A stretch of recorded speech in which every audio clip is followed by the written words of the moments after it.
Je vais d'abord vous présenter sous forme théorique comment ça fonctionne, qu'est-ce que ça nous permet de faire. Bon, vous démontrer des résultats. Par la suite, au travers de tout ça, je vais pouvoir prendre des collègues, donc faire de l'interaction directement avec vous. Que ce soit une problématique comportementale, que ce soit une problématique relationnelle, que ce soit une problématique académique, une dyslexie, la compréhension de texte, l'algèbre en mathématiques, les langues, la grammaire, que ce soit une problématique académique, que ce soit une problématique comportementale, un TDA, une anxiété généralisée, une anxiété de performance, une anxiété sociale, de l'intimidation, des problématiques physiques, une problématique visuelle, une problématique de peau, un diabète, des bronchites chroniques. Donc, peu importe la problématique, il y a toujours un événement dans lequel il y a eu une émotion qui a été ingérable.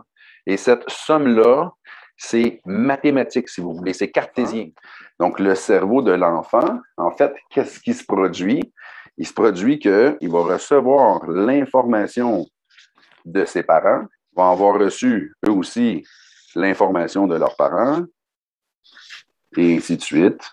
Donc, il y a un transfert d'informations qui se fait d'inconscient en inconscient comme ça, du parent à l'enfant, des parents aux parents qui devient au petit-enfant, et ainsi de suite. Ce transfert d'informations-là, c'est ce qui va permettre l'évolution. L'enfant est là pour continuer, faire l'évolution de son clan, de sa généalogie.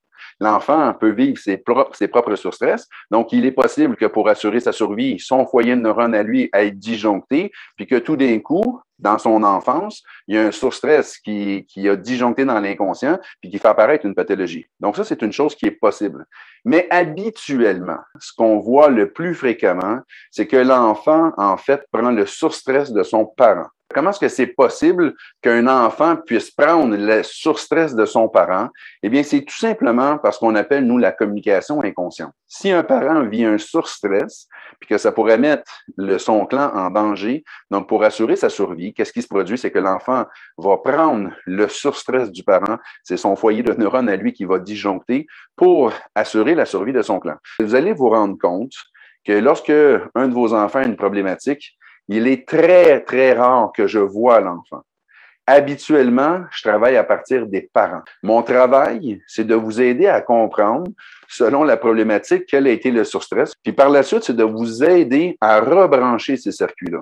Puis une fois que vos circuits sont rebranchés, à partir de vos prises de conscience, à partir de vos propres réflexions, qu'est-ce que vous allez constater? Vous allez constater que vos enfants vont bénéficier de ça en rebranchant leurs circuits. Vous avez peut-être vu le témoignage de maman Julie qui a travaillé pour l'astigmatisme de sa fille, de son garçon. Je suis plus sûr si c'était sa fille ou son garçon, mais ce qui est arrivé, ce qui est quand même particulier, c'est que l'astigmatisme de son enfant s'est réglé, mais en même temps, sans qu'elle s'en rende compte, elle-même était astigmate.